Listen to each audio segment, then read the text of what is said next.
আপনি বলবেন মৌলানা আমিরুল জমিনের উপরে হলো আসমান, এই আসমান হলো আল্লাহর নিয়ামত, আসমানের নিচে হলো জমিন, জমিন হলো আল্লাহর নিয়ামত। আল্লাহ তো বলছেন আমার নিয়ামতের চর্চা করো। এখন আমি আসমানের চর্চা করব না জমিনের চর্চা করব? হাত হলো আল্লাহর নিয়ামত, চোখ হলো আল্লাহর নিয়ামত, পা হলো আল্লাহর নিয়ামত, জবান হলো আল্লাহর নিয়ামত। আমি হাতের চর্চা যদি করতে চাই তো মুখের চর্চা বাদ পড়ে যাবে, মুখের চর্চা যদি করতে যাই তাহলে পায়ের চর্চা থেকে যাবে। এই নিয়ামতের মধ্যে সবচাইতে মোটা নিয়ামত কোনটি? সমস্ত নিয়ামতের মধ্যে সৌন্দর্য নিয়ামত কোনটি? সংসারে বলবো আসমানের চাইতে বড় নিয়ামত আমার নবী মুস্তাফা, সূর্যের চাইতে বড় নিয়ামত আমার নবী মুস্তাফা, তারকার চাইতে বড় নিয়ামত আমার নবী মুস্তাফা, জমিনের চাইতে বড় নিয়ামত আমার নবী মুস্তাফা, হাতের চাইতে বড় নিয়ামত আমার নবী মুস্তাফা, সিনার চাইতে বড় নিয়ামত আমার নবী মুস্তাফা, এমনকি খোদাই তাআলার জান্নাতের চাইতে বড় নিয়ামত আমার নবী মুস্তাফা। জোরে বলো। তাহলে প্রশংসা যদি করতে হয় আসমানের চাইতে নবীর প্রশংসা করো, জমিনের চাইতে নবীর প্রশংসা করো, হাতের ও মুখের চাইতে নবীর প্রশংসা করো। যে নবীকে আল্লাহ সৃষ্টি না করলে আসমান সৃষ্টি হতো না, যে নবীকে সৃষ্টি না করলে জমিন সৃষ্টি হতো না, যে নবীকে সৃষ্টি না করলে হাত ও পা এমনকি আপনি আমিও সৃষ্টি হতাম। জোরে বলে। এর জন্য আমার নবীকে বলা হয়েছে দুনিয়া রূহ, দুনিয়া কি বললাম? রূহ জান। আসেন মুআজ্জিজ সামনে কে এবারে বলি ওই নবী পাক সাহেবুল আওলাদ সাল্লাল্লাহু তাআলা আলাইহি ওয়াসাল্লাম আমার নবী পাকের বয়স কতটা যখন হলো? 7 বছর। ক বছর বললাম বাবা? একটু আমার সঙ্গে কথা বলতে হবে। আপনারা গজল শুনতে চান ইনশাআল্লাহ আপনাদেরকে শোনাবো বাবা, তবে একটু টেনশনে আছি, ইনশাআল্লাহ ঠিক হয়ে যাবে। তবে বাবুজি আমার ভাইরা শুনেন, বিশ্ব নবী আকা পয়গম্বর মা আমিনা রাদিয়াল্লাহু তাআলা আনহার গর্ভে থাকা অবস্থায় বাবা আব্দুল্লাহ ইন্তেকাল করেছেন, তাই না? নবী যখন নবীর বয়স হলো 6 বছর তখন মা আমিনা রাদিয়াল্লাহু তাআলা আনহা ইন্তেকাল করলেন। নবীর বয়স যখন হলো 6 বছর বয়সে নবীর মা ইন্তেকাল হলো। কিভাবে কেমন করে একটু মন বাবা আমার দিকে রাখলেন। প্রথমে যদি বুঝতে না পারেন তো জীবনীটা আপনি বুঝতে পারবেন না। আল্লাহ নবী আকা পয়গম্বর সাল্লাল্লাহু আলাইহি ওয়াসাল্লাম যখন 5.5 বছর বয়স হয়ে গেল নবী এবং 6 পূর্ব হয়েছে, ওই সময়তে একদিন বিশ্ব নবী আমার মা আমিনাকে বলছেন, মা ওগো মা একটা কথা বলবো মা। বলে কি বাবা বলো? মা আর বেটাদের কথা বলছে। এই দেখেন আমার শুনে আমার ভাবছিরা ওগো আমার মা বোনেরা শুনে যান রাতের বেলা আমার বিশ্ব নবী একদিন মা আমিনাকে বলে, ও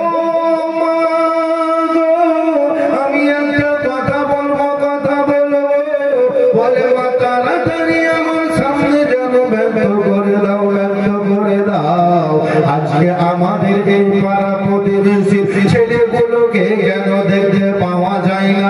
একবার জানো বলে দেন মা। হযরত আমিনা রাদিয়াল্লাহু তাআলা আনহা জানো বলে দিলেন, ও বেটা মুহাম্মদ, এই পাড়া প্রতিবেশীর ছেলেরা একটা পাহাড়ের নিকটে জানো খেলা করতে গেছে।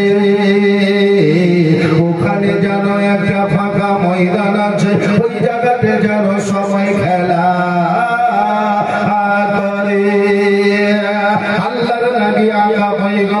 জিন্দা নবী হায়াতুল নবী নূরুন নবী আমার মা আমিনাকে জানো বলে ও মা আমিনা একটা কথা বলো বলে বাচ্চাগুলো যে খেলা করতে গিয়েছে ওই বাচ্চাগুলোর কাছে আমি জানো ময়দানে যাব মা আমিনা বলে বেটা তুমি কি খেলা করবা বলে না না আমি খেলা করব না খেলা করব না তারা খেলবে জানো আমি এক জায়গায় বসে থাকবো তাদের যখন খেলা হয়ে যাবে আমি তাদেরকে কিছু উপদেশ দেব তাদেরকে কিছু আমি জ্ঞানের কথা বলবো আল্লাহর নবীর মা আমিনা রাদিয়াল্লাহু তাআলা আনহা বলে দিলেন ও বেটা মুহাম্মদ গো তুমি যে খেলার ময়দানে যাবা এর ইজাজতটা আমি তোমাকে দিতে পারবো না তোমার দাদু বেঁচে আছে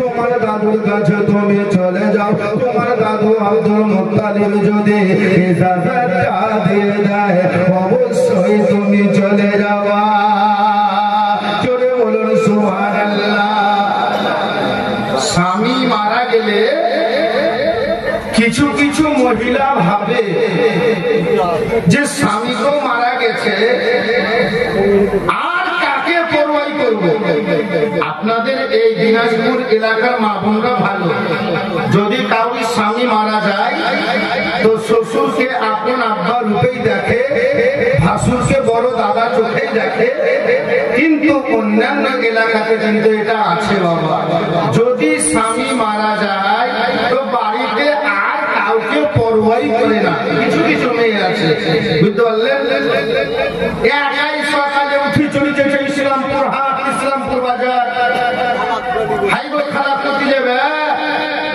তো বলছে ইসলামপুর যাবো বলছে কেন বলছে ডাক্তার দেখাইতে খালা যে আমার কোন খালুকে নিয়ে গেল আল্লাহ জানে বুঝতে পারেননি একটা খালু মরলে কত খালু তৈরি করেছে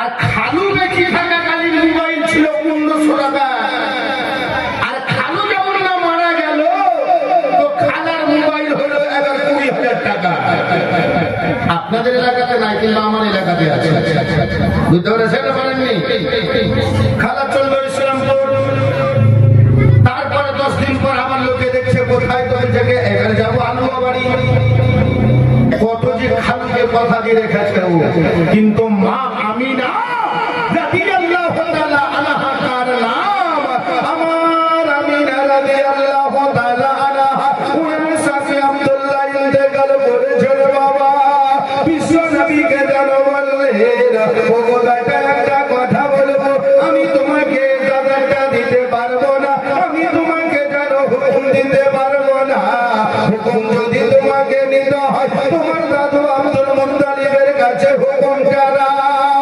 তোমার আব্বা ইন্তেকালের পরে আমি তোমার দাদুর কথার বাইরে জানো চলবো না তোমার দাদু যেটা বলবে তাই হবে বিশ্ব নবী আমার শেষ নবী আমার কচি কচি পায়ে যেন হাঁটতে লাগবে হাঁটতে হাঁটতে হাঁটতে বাবা আমার আব্দুল মুত্তালিবের কাছে পৌঁছে গেলে দাদু আমার বয়স 5.5 বছর 6 বছর হতে আসছে দাদু কিন্তু আমাদের এলাকাতে কোনো বাচ্চা ছেলে তো দেখতে পাই না তো বাচ্চাগুলো কেন কোথায় খেলতে গিয়েছে দাদু আমাকে একটু এজাজাটা দেন না দাদু আমি যাবো একটু খেলার কাছে যাবো আব্দুল মুত্তালিব বলছে ভাই মোহাম্মদ কেন যাবি বলে আমি যাব এর জন্য যে আমি খেলার শেষে তাদেরকে কিছু উপদেশ দেব আল্লাহর নবীর দাদু আব্দুল মুত্তালিব এবার জানো আমার বিশ্ব নবী আকা মুস্তাফা পয়গম্বর আযম জিন্দা নবী হায়াতুন নবী নূরুন নবীকে এবার যখন ইজাজতটা দিয়ে দিলেন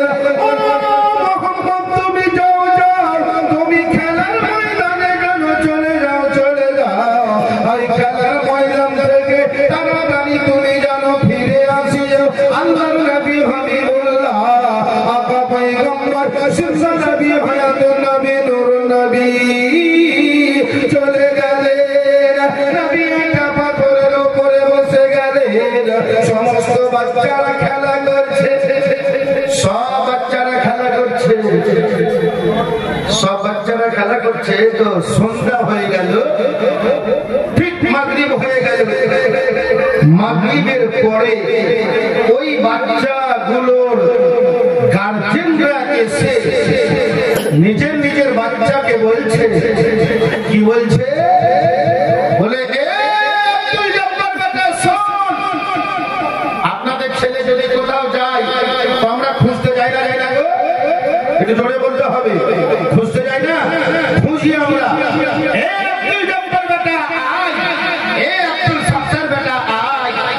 আমরা ডেকে নিয়ে বাবা শুনেন, আমার মা বোনেরা শুনেন। এবার যখন আমার বিশ্বনবী চলে গেলেন বাবা, সন্ধ্যা হয়ে গেল গো, কেউ যেন আমার নবীকে নবী বলে ডাকে না। সমস্ত ছেলেদের গার্জেনরা এসে যেন বলে, আব্দুল জব্বার ব্যাটারি আয়, আমার সিনার মধ্যে লেগে যা।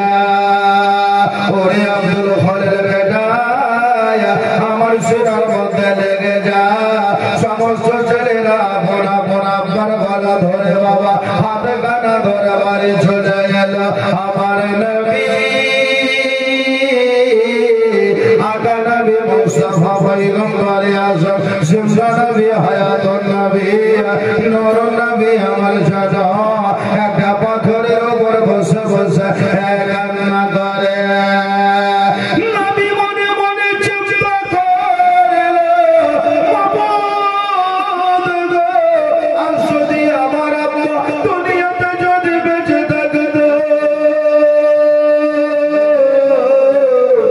আমার আব্বা আমাকে মোহাম্মদ বলে ডেকে নিত, আর ডেকে নেওয়ার পরে যেন বুকের মধ্যে লাগিয়ে নিত।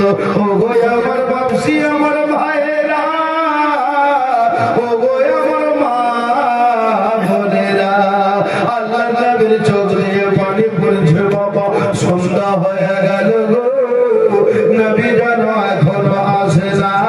হযরত আমিনা রাদিয়াল্লাহু তাআলা আনহা এবার যেন বাবা আপনি যেন শ্বশুর মশাইকে যেন বলে দিলেন, শ্বশুর একটা কথা বলবো গো আব্বা, তোমার পোতা যে গিয়েছে খেলা দেখতে, এখনো যে আসেনি, সন্ধ্যা হয়ে গেল। আল্লাহর নবীর দাদু আব্দুল মুত্তালিব বলে, ওগো আমিনা, আমি তোমাকে ইজাজতটা দিয়েছি গো আমিনা, চলে যাও, চলে যাও, তাড়াতাড়ি চলে যাও, আর আমার নবীকে সাথে নিয়ে আসো। এই দেখেন বাবারা শোনে না, আল্লাহর নবীর মা আমিনা রাদিয়াল্লাহু তাআলা আনহা এবার যেন চলতে লাগলেন বাবা।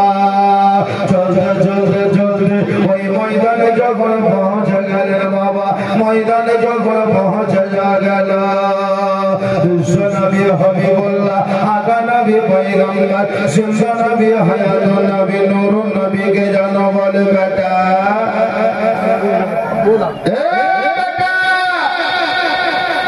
তুমি পাথরের উপরে বসে বসে চোখ দিয়ে পানি পড়ছে তোমার, এসো আমার কাছে এসো।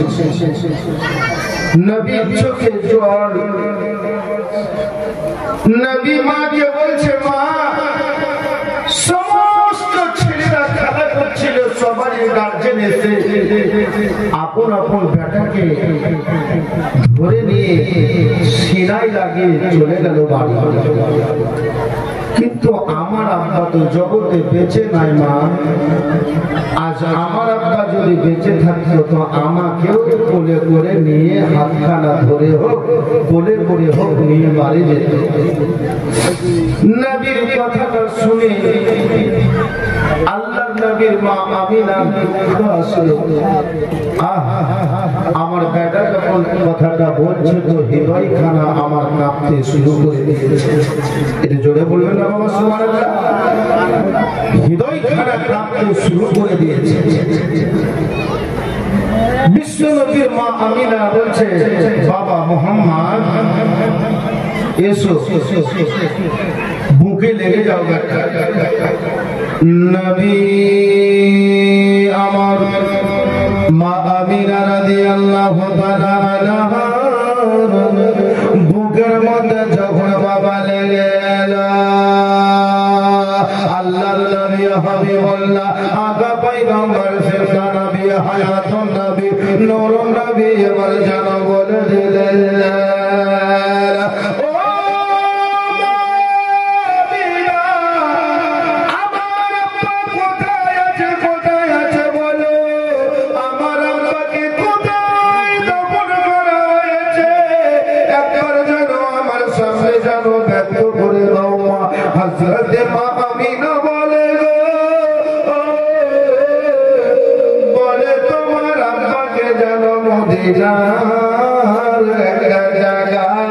যে জায়গাটার নাম হলো মাকামে আবওয়া, ওই মাকামে আবওয়ায় যেন তোমার আব্বাকে দাফন করা হয়েছে। আমার বিশ্ব নবী হাবিবুল্লাহ আকা পয়গম্বর শেষা নবী হায়াতুন নবী নূরুন নবী আমার জানো সঙ্গে সঙ্গে মা আমিনাকে বলে, মা গো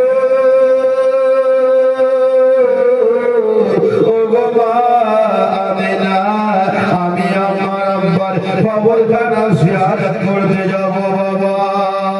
এই দেখেন বাবারা শোনে, যারা বলে কবর জিয়ারত করা চলবে না, যারা বলে কবর জিয়ারত করা কোনো হাদিসে নাই, যারা বলে কবর জিয়ারত করা বেদাত, ওই গাধাদেরকে আমি বলবো, ওই নালায়েকদেরকে বলবো, ওই বেয়াদবদেরকে আমি বলবো, বলে কোরআন হাদিস বুঝলি না, বিশ্ব নবীর জীবন সম্পর্কে তো জানলি না, নবীর হাদিস সম্পর্কে তো জ্ঞান রাখলি না, কেমন করে তো বুঝবি কবর জিয়ারত করা কোন কিতাবে আছে?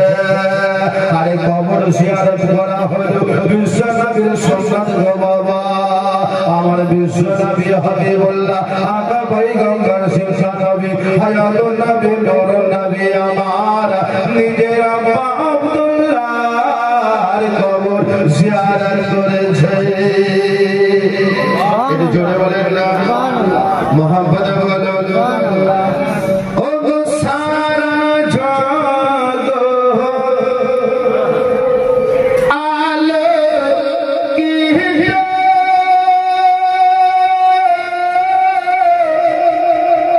তার নামে হইল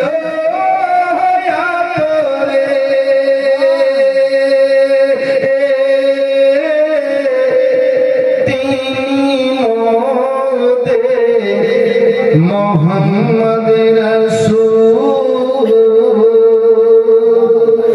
দুই জগতে হবে না কেউ আমার নবীর সমতুল্য, জমিনেও কেউ আমার নবীর সমতুল্য হবে না,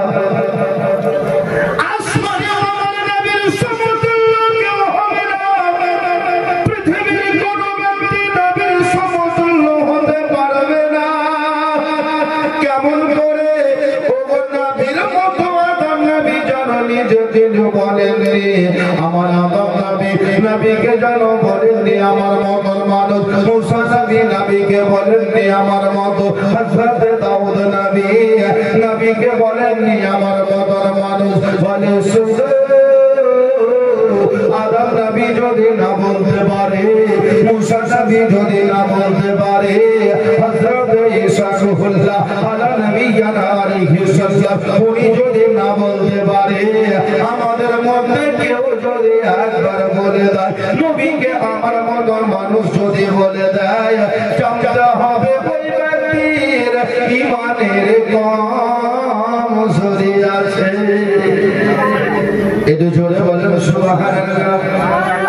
ঈমানের কমজোরি আছে, নবীকে আমার মতন বলেন, নবীকে আমার মতন বলা চলবে না, জায়েজ নাই বলা। নবীকে আমার মতো বলা চলবে না। তাহলে বলতে যাচ্ছিলাম যে কবর জিয়ারত করার কাজ সুন্নাত গো বাবা, নবীর সুন্নাত। কোন কবর জিয়ারত করেছে? নবী নিজের আব্বা আব্দুল্লাহর কবর জিয়ারত করেছে। মা একটু বলে দেন না, আমার দাদুকে বলে দেন যে আমার দাদু যদি ইজাজত দেয় তো আমার আব্বার কবরখানা জিয়ারত করতে যাব মদিনা। কোথায়? মদিনা জিয়ারত করতে যাব। কে বলছে? কে বলছে? আমার নবী বলছে। আর এইদিকে আমার নবী পাকের মা হযরতে আমিনার বাবার বাড়ি হলো মদিনা। বাবার বাড়ি হলো মদিনা। তো হযরতে আমিনা মনে মনে চিন্তা করছেন যে আমি যদি আমার বেটাকে নিয়ে যাই তো আমার বাবার বাড়িও ঘুরে আসা হবে, আর এই দিকে আমার স্বামীর কবরটা জিয়ারত করা হবে। যদি জোরে বলে দেখা হবে। আচ্ছা, তো আমি যদি এই কথা আমার শ্বশুরকে বলি তো বলবে দেখো স্বামী মারা গেছে, এখন যেতে চাইছে। তা আমি বলবো না, আমার নবীকে শিখিয়ে দিচ্ছে বেটা মোহাম্মদ, এবারে মোহাম্মদ যাও তোমার দাদুকে বলো গা, যদি তোমার দাদু যেতে দেয় তো একসঙ্গে তোমরা আমাকে চলে যাবো। তাই দেখবেন বাবা শুনেন, আমার মা বোনেরা শুনেন, বিশ্ব নবী হাবিবুল্লাহ আকা পয়গম্বর জিন্দা নবী হায়াতুন নবী নূরুন নবী আমার এক পা করে চলতে চলতে এবার যখন আমার আব্দুল মুত্তালিবের কাছে যখন পৌঁছে গেলেন, ও গো আমার বাবু আব্দুল মুত্তালিব গো, একটা কথা বলবো দাদা, আপনি জানো আমার কথাটা মেনে নেবেন। আব্দুল মুত্তালিব বলে ওরে ভাই মোহাম্মদ তাড়াতাড়ি বল, তোমার কথা অবশ্যই জানো, মানব, তোমাকে দুঃখ দেব না। ও গো মোহাম্মদ, তোমাকে দুঃখ দিলে স্বয়ং দুনিয়া নারাজ হবে, শুধু তাই নয় আসমান নারাজ হয়ে যাবে, তাই নয়। ও গো ভাই মোহাম্মদ, তোমাকে যদি দুঃখ দিয়ে আল্লাহর আরশ কেঁপে যাবে, তোমাকে যদি দুঃখ দিয়ে আল্লাহ দুঃখ পেয়ে যাবে। তোমার কথা মানবো বলো ভাই কি? সঙ্গে সঙ্গে নবী আমার নিজের দাদুকে বলেন, বলে দাদু ও ভাই আমার দাদু একটা কথা বলো। কথাটা হলো এটা, বলে আমার মা আর আমি দুইজনে জানো মদিনা যাবো গো দাদু। আমার আব্বার কবরখানা আমি জানো জিয়ারত করব। মায়ের পেট থেকে আসার পরে আমাকে দুগ্ধ পান করতে হযরতে হালিমা সাদিয়া নিয়ে গেছিলেন। তারপরে আমাকে 4.5 বছর পরে মায়ের কাছে রেখে গেল। আমি তো একবারও নানা নানির দেশ আমি যাইনি, মদিনায় আমি যাইনি। আমি জানো আমার আব্বুর কবর জানো, আমি জানো জিয়ারত করিনি। বলে দাদা গো, আপনি জানো পারমিশনটা দিয়ে দেন, আমি একবার মদিনা যাবো। সঙ্গে সঙ্গে আমার আব্দুল মুত্তালিব নবীর দাদু জানো বলেন, ও গো ভাই মোহাম্মদ একটা কথা বলবো, তোমার মাকে আমার কাছে ডাকো। সঙ্গে সঙ্গে মা আমিনাকে আমার নবী জানো বলে দিলেন, বলে মা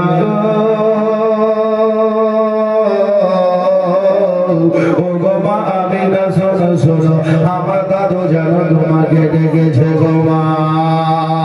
হযরতে আমিনা এবার যখন চলে গেলেন আব্দুল মুত্তালিবের কাছে, বৌমা আমিনাকে সামনে রেখে আব্দুল মুত্তালিব বলছে, মা এ মা তুমি মদিনা যাবা, তোমার বাবা মায়ের দেশ তুমি যাবা, ঠিক আছে যাও মা, কিন্তু তুমি যেমন না বলছো যে মদিনা যাবো তো আমার জানখানা হিলে উঠেছিল। বলে কেন আব্বা, কেন আব্বা? আমি আবার চলে আসবো, আমি গিয়ে বেশি দিন থাকবো না, আবার চলে আসবো। আপনি মনে করছেন আমার স্বামী মারা গেছে, আমি কি আর আসবো না? না, আমি আপনার যেখানে পোতা মোহাম্মদকে নিয়ে যাচ্ছি, আবার চলে আসবো মদিনা থেকে। তো আব্দুল মুত্তালিব বলছে একাই তোমাকে ছাড়বো না, তোমার স্বামীর একটা বাণী রেখে দেওয়া, যার নাম হলো উম্মে আইমান। ওই উম্মে আইমানকে সঙ্গে করে নিয়ে যাও, আর ঠিক টাইমে আবার মদিনা থেকে তুমি ওয়াপস চলে আসবা। এটা জোরে বলেন সুবহানাল্লাহ। জীবনীটা বুঝতে পারছেন না? বলেন না। যদি বুঝতে পারছেন না একবার হাত উঠিয়ে বলেন সুবহানাল্লাহ। এটা মুহাম্মদে বলেন সুবহানাল্লাহ। তাহলে আর একটু গোসল বলে যায়, ও গো আসমানে চাঁদ জাহান খেলনা, ফারিস্তা দোলায় দোলনা, দোলনায় দোলে, দোলনায় দোলে আমার মোহাম্মদ রাসূল। দুই জগতে হবে নাকে আমার নবীর সমতুল্য।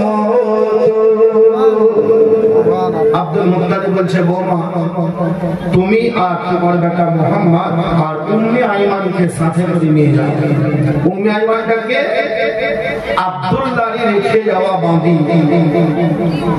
আমার বিশ্ব নবী, প্যারা নবী, দয়ার নবী, আকা পয়গম্বর মা আমিনা রাদিয়াল্লাহু তাআলা আনহা এবং উম্মে আইমান তিনজনে যখন বাবা মদিনার দিকে যেতে আরম্ভ করবে,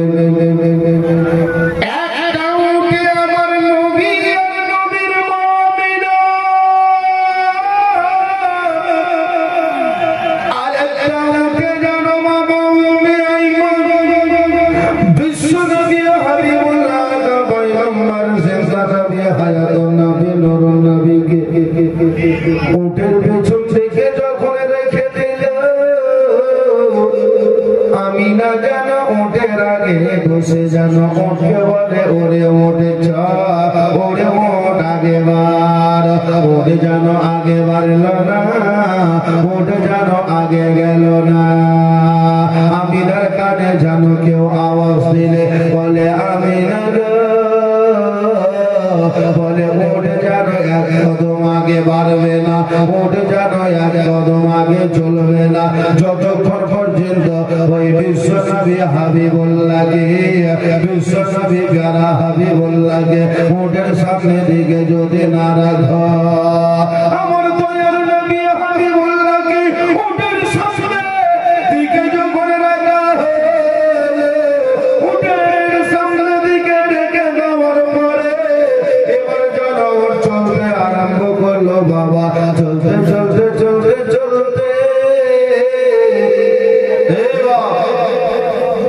নবী প্রথম যাচ্ছেন মদিনা, সর্বপ্রথম যাচ্ছেন মদিনা। ওর চলছে এক জায়গাতে মা আমিনা রাদিয়াল্লাহু তাআলা আনহা বলছেন, বাবা মুহাম্মদ যখন মদিনার কাছে পৌঁছে গেলে, মদিনা শহরে যখন পদার্পণ হলে, বাবা মুহাম্মদ এই জায়গাতে একটু দাঁড়িয়ে যাও, তুমি উটের উপরে বসে থাকো বাবা, আমি একটু আসছি। যেহেতু আমিনার বাবার বাড়ি মদিনা, আর ওই জায়গাটার নাম হচ্ছে মাকামে আবুয়া, ওখানে আমার দয়ার নবীর আব্বা শুয়ে আছে। এর জন্য আমিনা বলছে বাবা মুহাম্মদ এই উটের উপর তুমি বসে থাকো, আমি আর তোমার খালা উম্মে আইমান আমরা একটু আসছি। তোমার কচি কচি পা যদি মাটিতে হাঁটো, তোমার পা দিয়ে রক্ত বেরিয়ে যাবে বাবা, তুমি যেও না, উটের উপরে বসে থাকো।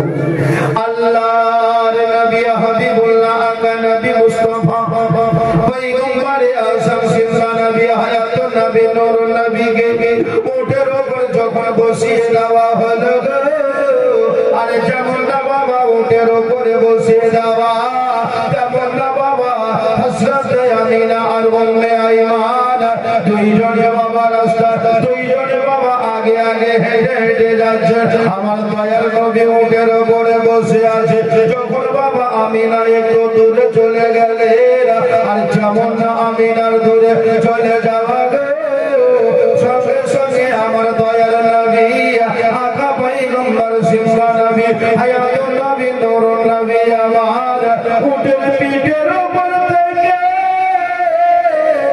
নিচে চলে নেমে গেলে জোরে বলে সুবহানাল্লাহ নিচে নেমে গেলে নারে তাকবীর নারে রিসালাত নারে রিসালাত মাসলাকে আলা হযরত জিন্দাবাদ মাসলাকে আলা হযরত জিন্দাবাদ মোবাইলটা লাউনি নারে তাকবীর